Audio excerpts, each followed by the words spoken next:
কল্পনা করুন, একদিকে আছে বিশ্বের ১ নম্বর পরাশক্তি মার্কিন যুক্তরাষ্ট্র, আর অন্যদিকে দ্রুত শক্তি বৃদ্ধি করা চীন। যদি এই দুই দেশ সত্যি যুদ্ধের পথে এগিয়ে যায়, তাহলে কে জিতবে? আর সেই যুদ্ধে গোটা পৃথিবীর ভাগ্যই বা কী হবে?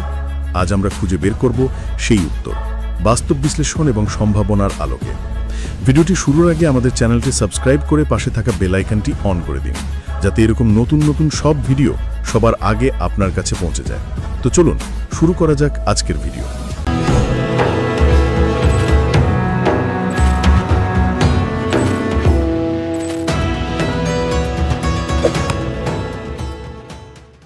মার্কিন যুক্তরাষ্ট্র এবং চীন, এই দুই দেশ বর্তমানে পৃথিবীর সবচেয়ে প্রভাবশালী শক্তি।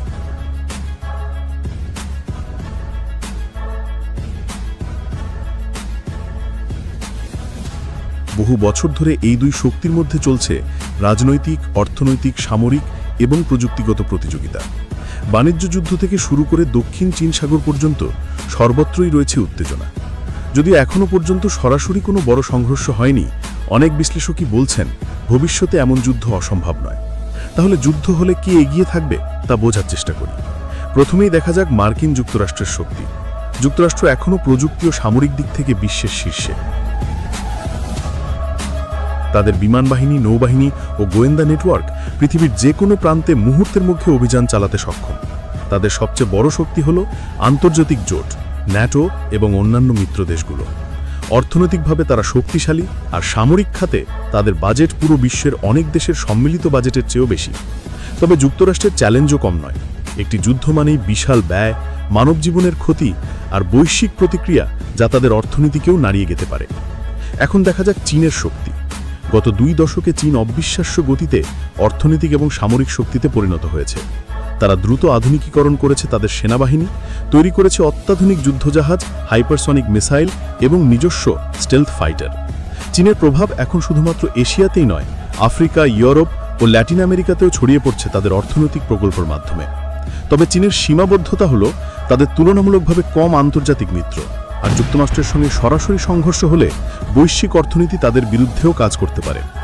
যদি সত্যিই এই দুই শক্তির যুদ্ধে জড়িয়ে পড়ে, তাহলে সেটা হবে শুধু বন্দুক বা মিসাইলের যুদ্ধ নয়, হবে সাইবার আক্রমণ, মহাকাশের স্যাটেলাইট ধ্বংস, সাপ্লাই চেইন ভেঙে দেওয়া এবং অর্থনৈতিক অবরোধের এক জটিল লড়াই।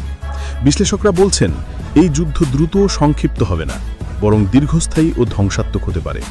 বিশ্বব্যাপী অর্থনৈতিক মন্দা, খাদ্য ঘাটতি এবং প্রযুক্তি শিল্পের পতন ঘটতে পারে এর ফলে। এখন প্রশ্ন হলো, কে জিতবে? বাস্তবতা হলো এমন যুদ্ধে পরিষ্কার জয় পাওয়া প্রায় অসম্ভব। যুক্তরাষ্ট্র প্রযুক্তি, জোট এবং অভিজ্ঞতায় এগিয়ে থাকলেও চীন নিজ ভূখণ্ড ও আঞ্চলিক প্রভাবের কারণে কিছু কৌশলগত সুবিধা পেতে পারে। তবে উভয় দেশেরই সামরিক ক্ষতি এত বিশাল হবে যে কোনো পক্ষই প্রকৃত বিজয়ী হিসেবে টিকে থাকতে পারবে না। বিশ্বের অনেক বিশেষজ্ঞই মনে করেন সবচেয়ে বড় বিজয় হবে যুদ্ধ না হওয়ায়, কারণ এই যুদ্ধের পরিণতি শুধু দুই দেশের নয়, গোটা মানব জাতির জন্য ভয়াবহ হবে। পারমাণবিক শক্তি, বৈশ্বিক মুদ্রা বাজার আর খাদ্য সরবরাহ সবকিছু ধ্বংসের মুখে পড়বে। তাই জয় মানে যদি হয় টিকে থাকা, তবে সত্যিকারের জয় হবে কূটনৈতিক ভারসাম্য ও শান্তি রক্ষা করা। আজ আমরা দেখেছি, যদি যুক্তরাষ্ট্র এবং চীন মুখোমুখি হয়, তাহলে কেউই হয়তো প্রকৃত অর্থে জয়ী হতে পারবে না। দুই পক্ষেরই আছে অসাধারণ শক্তি, কিন্তু তার চেয়েও বড় শক্তি হল যুদ্ধ এড়িয়ে চলা। যুদ্ধ মানেই ধ্বংস, যুদ্ধ মানেই অন্ধকার ভবিষ্যৎ। তাই আমরা চাই এমন এক পৃথিবী যেখানে শক্তি মানে শুধু অস্ত্র নয়, জ্ঞান, সহযোগিতা ও মানবতার জয়। ভিডিওটি ভালো লাগলে লাইক দিন, শেয়ার করুন আপনার বন্ধুদের সাথে, আর সাবস্ক্রাইব করে রাখুন আমাদের চ্যানেলটি, কারণ আমরা ফিরে আসব আরও চিন্তা জাগানো এক নতুন আলোচনায়। ততক্ষণ পর্যন্ত ভালো থাকুন, সচেতন থাকুন আর শান্তিতে বিশ্বাস রাখুন। ধন্যবাদ।